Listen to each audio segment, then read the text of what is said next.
بص يا باشا، جودة عالية قوي، وهو ده انا عارف كويس اللي انت عايزه. ازاي تنزل صورة البروفايل والستوري، صورة او فيديو بجودة عالية على الواتساب، وده اللي هنتعلمه النهاردة في الفيديو ده بكل سرعة وسهولة. فيديو تاني ومعكم إلهامي.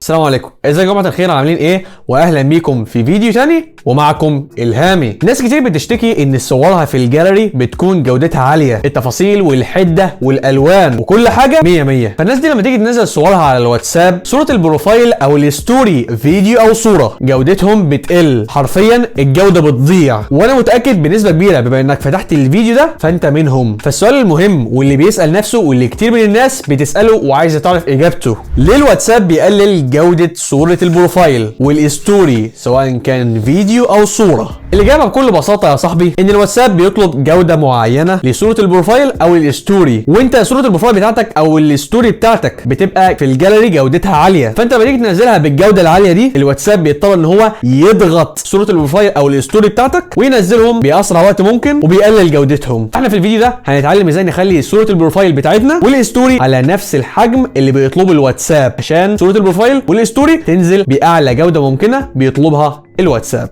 وده اللي هنتعلمه النهارده ان شاء الله. وبالمناسبه انا عملت كام فيديو بتكلم فيه عن ازاي تنزل الصور والفيديوهات على انستجرام وفيسبوك بجوده عاليه، هتلاقي لينكات الفيديوهات دي في الديسكربشن. فقبل ما نبدا ما تنساش تعمل لايك للفيديو وتشترك في القناه وتفعل الجرس عشان يوصلك كل جديد، وده الانستجرام والفيس بتوعي، تشرفني وتنورني متابعتك يا صاحب الوجه السينمائي. وبدون كلام كتير يلا نبدا. اول حاجه هنتكلم عنها وهي صوره بروفايل الواتساب. مبدئيا كده اتاكد انك مصور صوره البروفايل بتاعتك انت بجوده عاليه، او بمعنى اصح اتاكد قبل ما تصور ان كاميرا التليفون ممسوحه ما تكونش مبصمه يعني، وثبت ايدك وانت بتصور عشان صوره البروفايل ما تبقاش مهزوزه. وكاميرا التليفون اللي انت بتصور بيها صوره البروفايل حاول انها تكون ذات جوده عاليه او كويسه، يعني من الاخر صور بايفون وريح نفسك.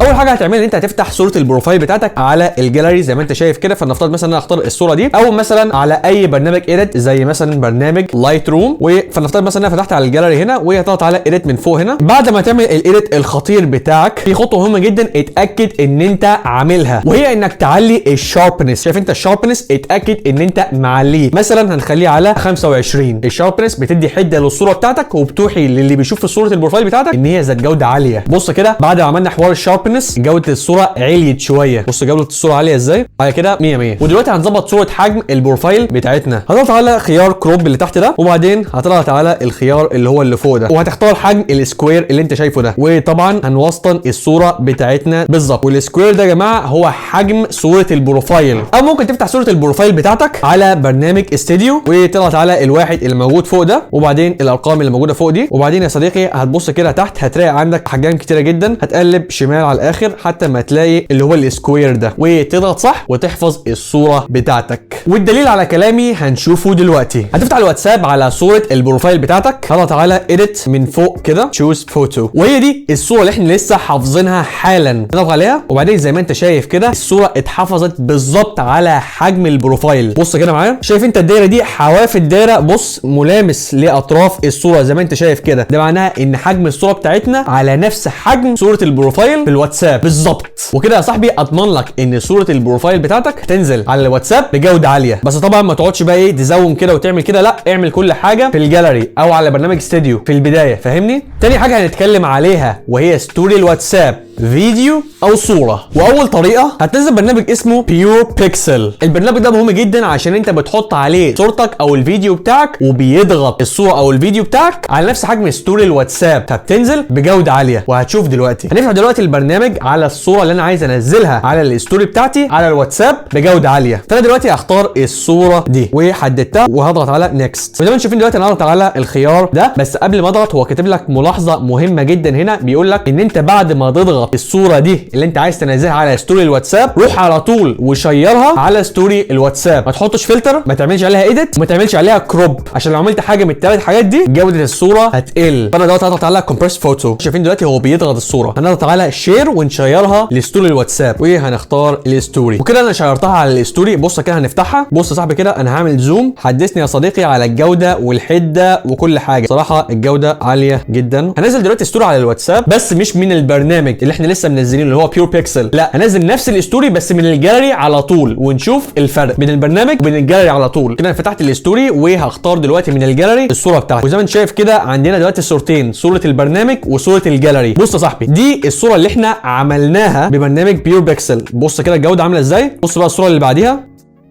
بص الجوده عامله ازاي. الصوره بتاعت بيور بيكسل البرنامج والصوره اللي شيرناها على طول من الجاليري. اعتقد الفرق واضح. دلوقتي هنجرب الموضوع على فيديو. هفتح الفيديو بتاعي اللي انا عايز انزله على ستوري الواتساب في برنامج بيور بيكسل. فنفترض مثلا والله ان انا هختار الفيديو ده مثلا، اضغط على الخيار ده. دلوقتي هو بيضغط لي الفيديو على نفس حجم ستوري الواتساب عشان تنزل بجوده عاليه. وهنضغط على شير الستوري على طول بدون ما نتدخل. ودلوقتي بنشير الستوري على طول. بص كده الفيديو نزل بالجوده العاليه. بص يا صاحبي، بص يا صاحبي على جمال الجوده. بص برضه الناس اللي ماشيين دول، بص الجوده عاليه ازاي. طب انا مش متاكد، يعني عايز اتاكد، عايز قبل وبعد. هنشير نفس الفيديو بس من الجاليري على طول. يلا بينا. ودلوقتي جه وقت الحقيقه، حرفيا هتشوف السحر. دي جوده الفيديو اللي نزلناه من الجاليري على الستوري على طول. بص كده، بص الجوده عامله ازاي. بص يا صاحبي، بص تمام. هنرجع بقى كده ايه لبيور بيكسل البرنامج بتاعنا اهو.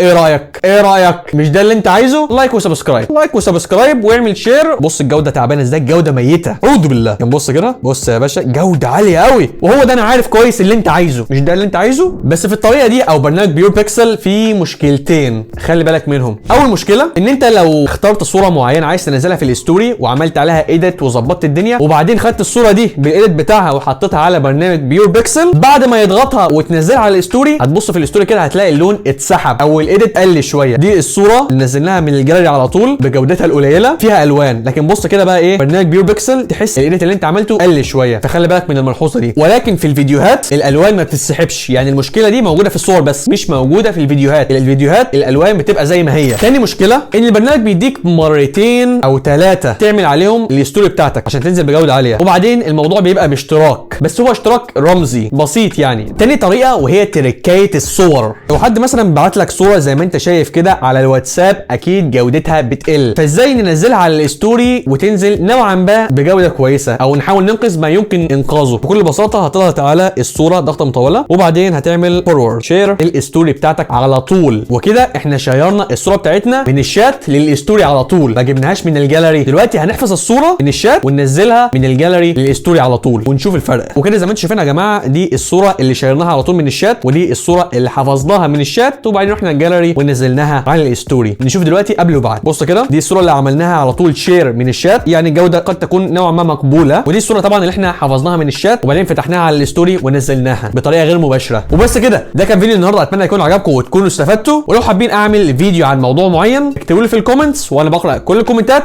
يا اصحاب الوجوه السينمائيه. وكان معاكم الهامي واشوفكم في فيديو تاني.